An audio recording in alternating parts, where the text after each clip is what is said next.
नमस्कार साथियों, स्वागत है आप लोगों का teaching Manish Kumar YouTube channel पर। साथियों, आज की आपकी क्लास में आपको वो शब्द कराए जाएंगे जो आपके ज़्यादातर प्रश्नों में विकल्प के रूप में आपको देखने को मिल जाते हैं। ऐसे समझिएगा कि आप अगर सीटेट एग्ज़ाम दे रहे हैं तो इनमें से कोई ना कोई शब्द आपको विकल्प के रूप में ज़रूर देखने को मिलेगा। और ऐसे हम आपको लगभग 50 से 100 शब्द ऐसे करा देंगे जिसमें हम आपके कुछ शब्द करा भी चुके हैं जो आपको विकल्प के रूप में देखने को मिल जाते हैं। किसी भी प्रश्न का अगर आप लोग उसके विकल्प का अर्थ जानते हैं तो उस प्रश्न को आसानी से कर सकते हैं। आज की क्लास अगर आप लोग पूरी देख लेते हैं तो मान के चलिएगा कि 90 नंबर आपके लगभग विकल्प से यहीं से क्लियर हो जाएंगे। क्लास आप लोगों के लिए काफ़ी ज़्यादा ज़रूरी होने वाली है। चैनल पर अगर आप लोग नए जुड़े हैं तो चैनल को सब्सक्राइब करेंगे। उससे क्या होगा कि इस क्लास की जानकारी जो है वो सबसे पहले आपको मिल जाएगी। शुरुआत करते हैं क्लास की। क्या है, क्लास को शेयर करेंगे सभी लोगों के साथ में, रिश्तेदारों के साथ में, जो कोई भी आपके एग्ज़ाम की तैयारी कर रहा है।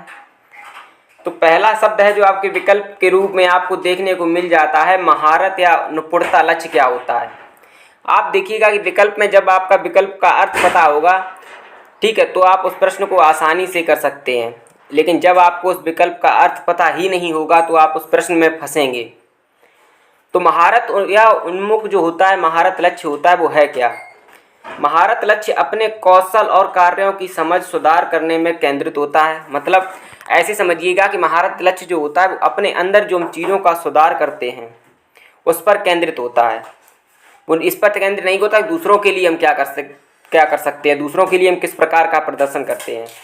जब हम प्रदर्शन अपने लिए करते हैं, अपने हिसाब से करते हैं, अपने को बेहतर बनाने के लिए, अपने को निपुण बनाने के लिए जब हम प्रदर्शन करते हैं, कोई कार्य करते हैं, तो हमारा वो महारत हो जाता है। जैसे कहा नहीं जाता कि आप बहुत महारती हो, जिसने स्वयं पर काम किया हो।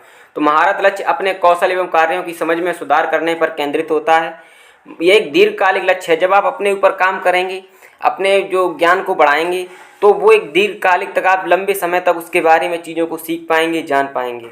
एवं कार्य निपुणता भी आती है। जब आप मान के चलिएगा आप एक योग्य हैं किसी चीज़ को करने में, किसी को समझने में निपुण हैं, तो आपके अंदर एक कार्य योग्यता आ जाती है। आप में उस चीज़ को बेहतर तरीके से कर सकते हैं, ठीक है। उसके बाद क्या होता है, अपने अंदर, स्वयं के अंदर जो निपुणता पाने के लिए इसका प्रयोग किया जाता है। तो महारत निपुणता लक्ष्य ऐसे समझिएगा कि वो आपके लिए ऐसा होता है कि जो स्वयं के लिए किया जाए, स्वयं को निपुण बनाने के लिए किया जाए, ठीक है। ये आपके विकल्प में आपको जरूर देखने को मिला है। सन 2024 का जो जनवरी का पेपर हो गया, चाहे आपका अगस्त 2023 का पेपर हो गया, इससे पहले ऑनलाइन एग्जाम हुए थे, कम से कम ये आपके 50 से 100 विकल्पों में ये शब्द आपका लिखा हुआ मिला है आपको, ठीक है। जिन बच्चों ने PYQ से पढ़ाई की है, प्रीवियस ईयर क्वेश्चन लगाए हैं, उनको पता होगा कि ये आपके लिए कितना इंपॉर्टेंट शब्द था।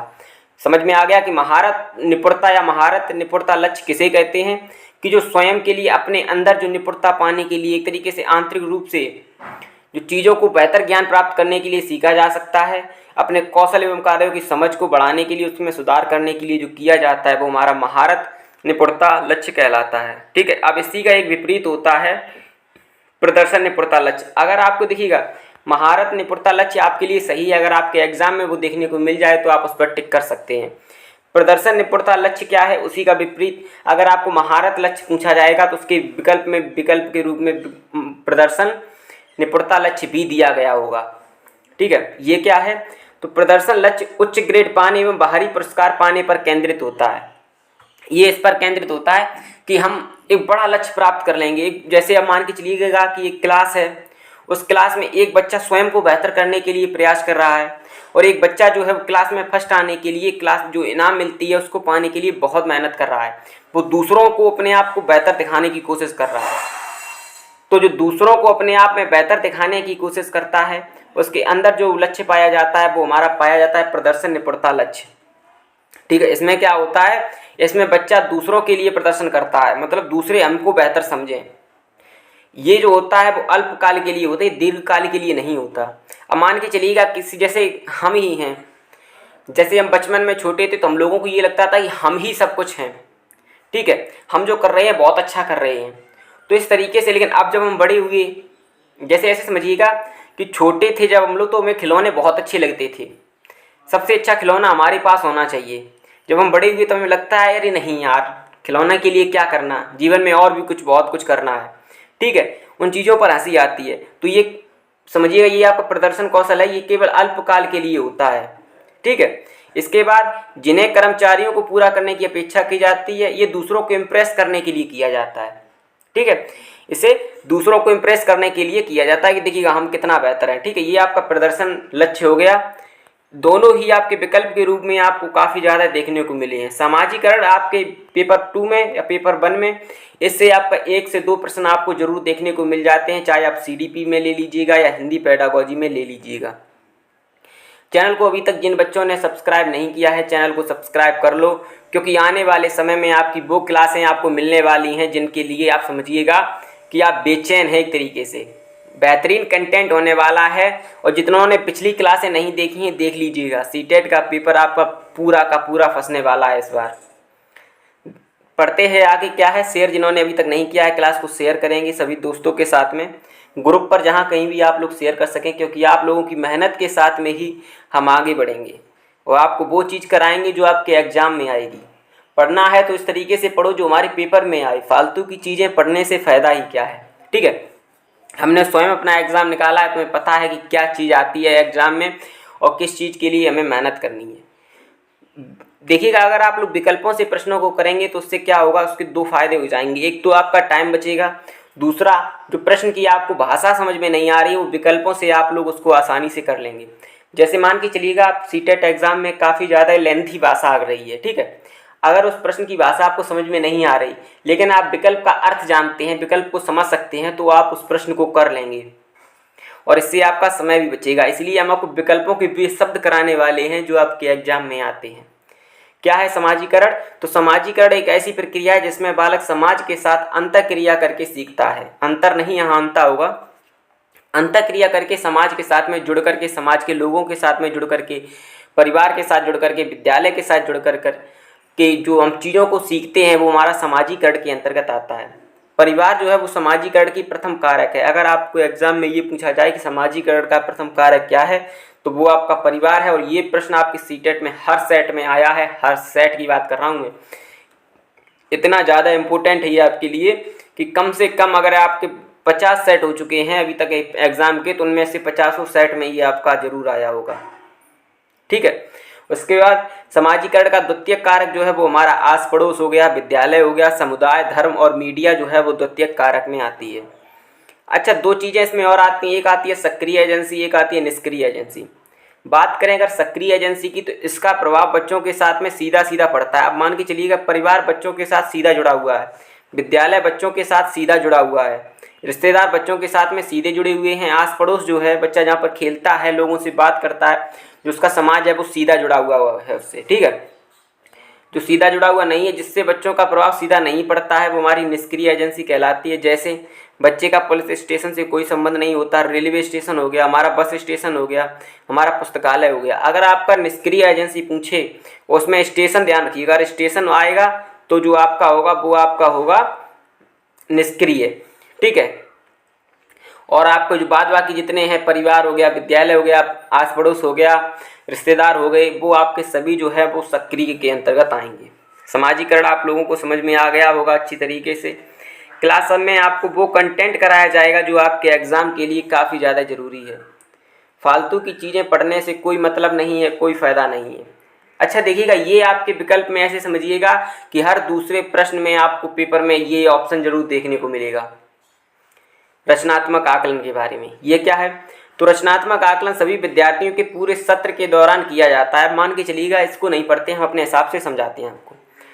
एक कक्षा लगी हुई है, उस क्लास में आप एक शिक्षक हैं, आप डेली बच्चों के पास जाकर के बच्चों की कॉपी देख रहे हैं, बच्चों से देख रहे हैं बच्चे किस तरीके से सीखते हैं और बच्चे सीखने में कहाँ कमी कर रहे हैं और इस कमी को किस तरीके से हमें दूर करना है। इस तरीके से जो हम उसका आकलन करते हैं वो हमारा रचनात्मक आकलन कहलाता है। देखिएगा, परीक्षाएं अगर हम केवल साल के अंत में परीक्षाएं कराएंगे, छमाही परीक्षाएं कराएंगे, तो बच्चे का आकलन उतनी अच्छी तरीके से नहीं हो पाएगा। लेकिन अगर हम डेली बच्चे को इस चीज़ को देखेंगे कि बच्चा किस तरीके से सीख रहा है, उसमें क्या बदलाव हो रहा है, तो वो बेहतर तरीके से सीख सकता है। इसी लाइन को इसमें लिखा है कि रचनात्मक आकलन सभी विद्यार्थियों के पूरे सत्र के दौरान किया जाता है। कभी कभार नहीं, पूरे सत्र के दौरान बच्चा किस तरीके से क्या सीख रहा है। उसके अंतर्गत शिक्षक शिक्षण अधिगम प्रक्रिया के दौरान ही यह जांच कर लेते हैं कि छात्रों में रुचि अभिवृद्धि ज्ञान को किस सीमा तक प्राप्त किया है। ठीक है, कि छात्रों ने अपनी ज्ञान को किस सीमा तक प्राप्त किया है, बच्चा कितना जानता है, बच्चे के अंदर कितनी रुचि है। रचनात्मक आकलन संज्ञानात्मक एवं समग्र विकास के लिए आवश्यक होता है। अगर बच्चे का समग्र विकास करना है, सभी चीज़ों को देखना है, देखिएगा दो आकलन होते हैं, एक आपका रचनात्मक आकलन, एक आपका योगात्मक आकलन। योगात्मक आकलन जो होता है वो आपका साल के अंत में होता है, जब आपकी वार्षिक परीक्षाएं होती हैं तो उसके द्वारा जो आकलन किया जाता है वो हमारा योगात्मक आकलन होता है। अब एक क्लास को समझिएगा कि आप हर क्लास को पढ़ा रहे हैं, आपने बच्चे को ये जांच नहीं किया कि बच्चा क्या सीख रहा है, कैसे सीख रहा है, और साल के अंत में केवल परीक्षाएं ले ली। और एक क्लास ऐसी है जिसमें डेली बच्चे को ये दिखाया, बच्चे से पूछा जा रहा है कि तुम्हें क्या आ रहा है, बच्चे की कॉपी देख करके बच्चे क्या कमी कर रहे हैं, क्या सीख रहे हैं। उसके बाद जब उसके साल के अंत में परीक्षाएं होती हैं तो उसने पूरे 70 परीक्षाएं दी हैं, हर चीज़ में अच्छी तरीके से सीखा है, हर चीज़ में बच्चे को एक रुचि के साथ में, उसकी जिज्ञासा के साथ में वो आगे बढ़ा है। तो इस तरीके से उसमें क्या बढ़ गया, उसमें रचनात्मक आकलन बढ़ गया। और जिस बच्चे ने केवल साल के अंत में परीक्षाएं दी हैं उसके अंदर जो है वो योगात्मक आकलन, जो आपके एग्जाम के लिए अगर आपको मिल जाता है तो आपका गलत हो जाएगा। रचनात्मक आकलन आपके लिए पॉजिटिव शब्द है, आपके विकल्पों में ज़्यादातर उत्तर आपका यही होगा। ठीक है, अगर आपका प्रश्न पॉजिटिव है तो, और बात अगर आकलन की हो रही है। ठीक है, इससे विद्यार्थियों के बारे में यह पता चल जाता है कि वह कितना सीख रहा है और सीखने में किस प्रकार की उसे ज़रूरत है। ठीक है, कि बच्चा सीख क्या रहा है और उसे किस प्रकार और सिखाना है और किस प्रकार और बेहतर बनाना है, इसके बारे में भी जानकारी मिल जाती है। रचनात्मक आकलन की बात करें अगर, उसके बाद में आपका है समालोचनात्मक चिंतन, जो आपके विकल्प में आपको भर भर के आता है। ये ऐसे समझिएगा कि ये भी हमने आपको वो शब्द कराए हैं जो आपके विकल्प में आए हैं, और विकल्पों से ही इस बार आपका एग्जाम क्लियर हो जाएगा, पूरा कंटेंट होगा आपका। चैनल को सब्सक्राइब कर लेंगे तो आप समझिएगा आपका कुछ भी एग्जाम में छूटेगा नहीं। शेयर करेंगे, सब्सक्राइब करेंगे, सब कुछ करेंगे आप लोग। ठीक है, चलिएगा देखते हैं समालोचनात्मक चिंतन क्या है। तो जब समस्या किसी एक तरीके पर केंद्रित ना होकर विभिन्न तरीकों पर केंद्रित होती है और विभिन्न तरीकों से उसको हल कर सकते हैं, तो उसमें जो चिंतन किया जाता है वो हमारा समालोचनात्मक चिंतन कहलाता है। इसमें प्रश्नों के एक से अधिक उत्तर हो सकते हैं और प्रत्येक व्यक्ति इसके अलग अलग उत्तर देता है, क्योंकि वह इसमें अपने विचार रखता है। समझ में आ गया लाइन आपके? ठीक है, आप लोग पढ़िएगा, उसके साथ में हम आपको अपनी भाषा में समझा देते हैं, जो हम हर शब्द के साथ में कर रहे हैं। देखिए, समालोचनात्मक चिंतन का मतलब ऐसे समझिएगा कि जिसमें हम बच्चे से अगर कोई प्रश्न पूछते हैं तो बच्चा केवल एक उसका उत्तर नहीं देता, उसकी जगह पर वह उसके अलग अलग उत्तर देता है, अलग अलग चीज़ों पर केंद्रित होता है। इसमें समस्या केवल एक ही तरीके से सॉल्व नहीं होती, इसमें समस्या को अलग तरीक़ों से भी सॉल्व किया जा सकता है, उसके अलग अर्थ होते हैं। ठीक है, और उसके विभिन्न तरीके से उसमें चिंतन किया जा सकता है। अब मान के चलिएगा एक प्रश्न ले लेते हैं कि जनसंख्या नियंत्रण कैसे किया जाए। आप क्लास में किसी भी बच्चे से पूछ लीजिएगा कि जनसंख्या नियंत्रण कैसे किया जाए, तो एक बच्चा दूसरी तरीका बताएगा, अगला बच्चा फिर दूसरा तरीका बताएगा, उसके बाद वो अपना तरीका बताएगा, उसके बाद पीछे वाला बच्चा वो अपना तरीका बताएगा। ठीक है, हर बच्चा अलग अलग तरीका बताएगा, कोई एक जैसा तरीका नहीं बताएगा। यही जो अलग अलग तरीके से बच्चा बताते हैं बच्चे, अलग अलग उसकी सोच होती है, तो उसमें जो होता है वो हमारा समालोचनात्मक चिंतन होता है। ठीक है, जैसे पानी की समस्या को कैसे दूर किया जाए, इस तरीके की जो समस्या है आप देखिएगा, इसमें बच्चा ये तो नहीं कहेगा कि पानी की समस्या को दूर करने के लिए नल की टोंटी बंद कर दो, हम नल ही ना चलाएं तो पानी ये नहीं निकलेगा, पानी बहेगा ही नहीं तो समस्या ही नहीं होगी। ठीक है, बच्चा दूसरे बच्चे से पूछे जाएगा तो वो अलग बताएगा, वो कहेगा सर पानी फैलाना कम कर दीजिए, जो फालतू में इधर उधर टोंटियाँ खुली रहती हैं उनको बंद करिएगा। और उससे के पीछे वाले बच्चे से पूछिएगा तो वो अलग उसका बताएगा, उससे पीछे वाला अलग बताएगा। तो पूरी क्लास या पूरा देश उसका हो सकता है अलग अलग ही उत्तर दें कि हमें ऐसा करना चाहिए, मतलब वो अपने विचार व्यक्त करें उसमें। ठीक है, तो जिसमें हम अपने विचार व्यक्त कर सकते हैं वो हमारा समालोचनात्मक चिंतन कहलाता है। इसमें जैसे अगला है हमारा कि हम बच्चों का पालन पोषण किस तरीके से करें। आप एक शिक्षक हैं, आपके दोस्त मित्र एक शिक्षक मान के चलिएगा बनते हैं, भविष्य में आप भी शिक्षक बनते हैं, तो आप उनसे अगर पूछेंगे कि हमें अपने बच्चों का पालन पोषण किस तरीके से करना है, तो एक से पूछेंगे वो अलग तरीका बताएगा, दूसरे से पूछेंगे वो अपना तरीका बताएगा, तीसरे से पूछेंगे वो अपना तरीका बताएगा। ठीक है, जैसे कि आप अपने कक्षा में सबसे अच्छा तरीका प्रश्न जो हमें लगता है वो ये है कि आप अपने भविष्य में क्या करेंगे। जैसे आप शिक्षक बनेंगे जब भविष्य में, तो क्लास में बैठे आपने अपने बच्चों से पूछा कि अच्छा आप बताइए आप अपने भविष्य में क्या करेंगे, तो हर बच्चा अपना अलग अलग तरीका बताएगा। कोई कहेगा सर हम डॉक्टर बनेंगे, कोई कहेगा हम वकील बनेंगे, कोई कहेगा हम इंजीनियर बनेंगे, कोई कहेगा कि सर हम तो टीचर ही बनेंगे, कोई कहेगा कि मैं बहुत बड़ा कारीगर बनूंगा। तो मतलब हर तरीके से बच्चा सीख रहा है, हर तरीके से बच्चा जो है अपने अलग अलग उत्तर दे रहा है। ठीक है, ऐसा नहीं कि आपने कक्षा में पूछा कि आप क्या बनेंगे तो प्रत्येक बच्चा ये कह रहा है कि सर हम तो टीचर ही बनेंगे, हमें ना डॉक्टर बनना है, ना वकील बनना है, ना ही हमें कुछ और इंजीनियर बनना है, हमें तो केवल टीचर बनना है। ऐसा तो कोई बच्चा नहीं कहेगा। हर बच्चे की अलग अलग रुचि है हर चीज़ों में और अलग अलग वह बनना चाहता है। ठीक है, जैसे हमने प्रश्न भी रखा है कि आप भविष्य में क्या बनना चाहते हैं, आप क्या बनना चाहते हैं। ठीक है, समालोचनात्मक चिंतन आप लोगों को समझ में आ गया, जिसमें हम अलग अलग तरीके से चीज़ों को सीख सकते हैं। और ये आपका पॉजिटिव शब्द है, अगर आपको विकल्प में देखने को मिल जाए और बाद बाकी अगर आपके नेगेटिव में हो तो ये आप सही कर सकते हैं। टेक वर्ड की मैथ पेडागोजी की जो हमने आपको क्लास कराई है वो जाकर के देख लीजिएगा, चैनल पर डली हुई है। वो ऐसे समझिएगा कि उसमें आपका पूरा कंटेंट हो चुका है। मैथ उससे बाहर आपकी मुश्किल ही है। चाहे ज़्यादातर कंटेंट हमने आपको इस तरीके से कराया है जो आपके एग्जाम में आने के लिए ज़रूरत है, जिसकी फालतू की चीज़ों की जगह पर हमने आपको वो चीज़ें कराई हैं जिससे आपका एग्ज़ाम पूरी तरीके से क्लियर हो जाएगा। ठीक है, PYQ पढ़िए, उनको लगाइएगा तो आपका एग्ज़ाम 100% इस बार निकल जाएगा। स्वलीनता क्या है? स्वलीनता एक मनोविकार है जिसमें बच्चा स्वयं को समाज से अलग कर लेता है। हमने पिछली क्लास में भी स्वलीनता को पढ़ाया था, लेकिन उसमें हमने उसकी शक्तियों के बारे में बताया था। इसमें आज हम स्वलीनता के बारे में ही बताएंगे। ठीक है, तो एक मनोविकार है, इसमें बच्चा क्या करता है, इसमें बच्चा समाज से जुड़ता नहीं है, उससे अलग रहता है। जैसे कक्षा में आप लोग देखेंगे बहुत बच्चे ऐसे होते हैं जो कि कक्षा में बिल्कुल शांत रहते हैं, अपना काम करते हैं। ठीक है, लेकिन उन बच्चों में शक्तियाँ हमने पिछली क्लास में बताई थी कि वो बच्चे एक तरीके से चरित्र के बहुत ईमानदार होते हैं, चीज़ों को अच्छी तरीके से सीख लेते हैं और जल्दी से अपने उत्तर को, मतलब कि जो चीज़ें हैं उसको एक प्रदर्शन, अगर उन्हें कोई कार्य दे दिया जाए तो उस कार्य को इतनी बेहतरीन तरीके से करेंगे कि दूसरा ना कर सके। ठीक है, और इसमें आगे पढ़ते हैं कि और सामाजिक व्यवहारों और आचार विचारों में भागीदारी नहीं करता, मतलब लोगों के साथ में ज़्यादा जुड़ता नहीं है, अपने काम से काम रखता है। स्वलीनता से ग्रसित बच्चा अन्य विद्यार्थियों की तरह अपने भावनाओं एवं विचारों को व्यक्त नहीं करता। जैसे अब बहुत से बच्चे ऐसे होते हैं कि क्लास में आए, सर जी मेरे साथ ये हो गया, सर जी मैंने ये कर दिया, सर जी इसने मुझे मारा, सर जी इसने मेरी पेंसिल ले ली, सर जी इसने मेरी पेन ले ली। तो मतलब इस तरीके से होता है। वो बच्चे शांत रहते हैं, वो अपना पढ़ते लिखते हैं, चले जाते हैं, उन्हें मतलब नहीं रहता। ऐसे बच्चे या तो जीवन में बहुत कुछ कर जाते हैं, बहुत ऊंचा नाम कमा लेते हैं, या फिर वहीं रह जाते हैं। इनमें दो तरीका होता है। ठीक है, आगे बढ़ते हैं। स्वलीनता के बाद में आपका जो है वो है सहयोगात्मक अधिगम। ये आपके विकल्प में ऐसे समझिएगा कि ये मोस्ट इम्पोर्टेंट है। हर शब्द आपके विकल्प में आपको जरूर देखने को मिलेगा। जब आप पेपर को सॉल्व करेंगे तो ये विकल्पों को देखकर कहेंगे कि अरे ये तो वही शब्द है, वही जो विकल्प में आए हैं। ठीक है, सहयोगात्मक अधिगम क्या है? तो सहयोगात्मक अधिगम वह पद्धति है जिसमें समावेशी कक्षा में बच्चों को सीखने में सहायक होगी, जिसमें बच्चा सहयोग के साथ में एक दूसरे से सीख सकता है। ठीक है, जैसे सहयोगात्मक अधिगम ऐसे समझिएगा कि एक कक्षा लगी हुई एक क्लास है, उस क्लास में जब बच्चे एक दूसरे का सहयोग करते हैं सीखने में, जैसे किसी बच्चे को कोई चीज़ समझ में नहीं आ रही, किसी बच्चे को कोई चीज़ समझ में नहीं आ रही, एक बच्चा गणित में जैसे बहुत अच्छा है, दूसरा बच्चा हिंदी में बहुत अच्छा है, तो गणित वाला बच्चा जो अच्छा है वो हिंदी वाले बच्चे को पढ़ाएगा, हिंदी वाला जो अच्छा बच्चा है वो गणित वाले बच्चे को पढ़ाएगा। तो इस तरीके से सहयोग के साथ में जब एक कक्षा चलती है, क्लास चलती है, तो उसमें जो अधिगम होता है, जो सीखना होता है, वो हमारा कैसा होता है, वो सहयोगात्मक होता है।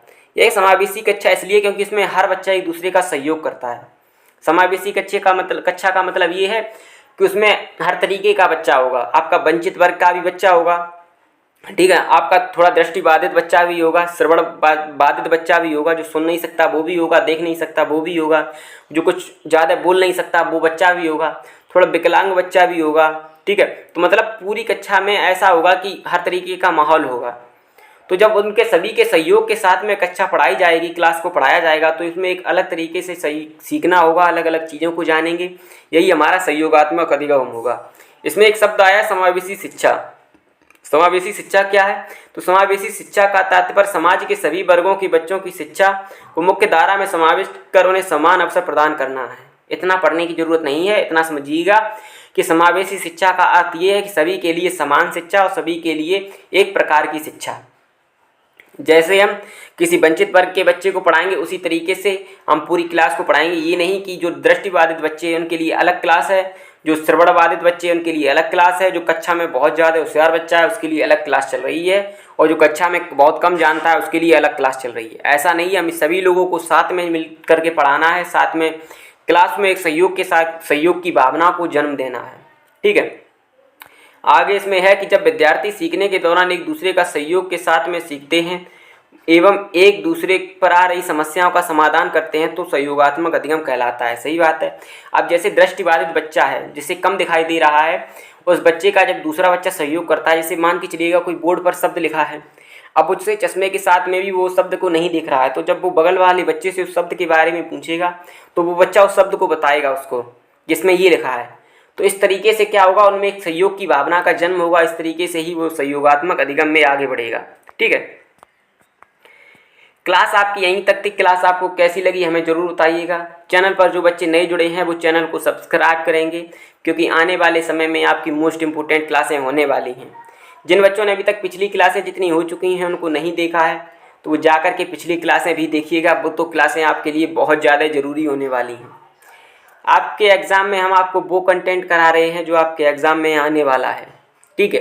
फालतू की चीज़ें पढ़ने से कोई भी फ़ायदा नहीं है। हमें वो चीज़ें पढ़नी हैं जो हमारे एग्ज़ाम के लिए ज़रूरी हैं। ध्यान रखिएगा अपना। शेयर अच्छा शेयर करिएगा सभी दोस्तों रिश्तेदारों के साथ में। और जो कोई भी सीटेट एग्ज़ाम की तैयारी कर रहा है, आप टेलीग्राम पर, फेसबुक पर या व्हाट्सएप पर जहाँ कहीं भी ग्रुप चला रहे हैं वहाँ पर भी क्लास को शेयर करेंगे, क्योंकि आप लोगों के सहयोग के साथ में ही तो सब कुछ अच्छा होगा। जब आप लोग सहयोग दिखाएंगे तो हमें और जुनून मिलेगा आपके साथ में जुड़ने का। तो चलते हैं इसी के साथ में। ध्यान रखिएगा अपना। क्लास कैसी लगी ज़रूर बताइएगा और बोलिएगा हमारे साथ। जय हिंद।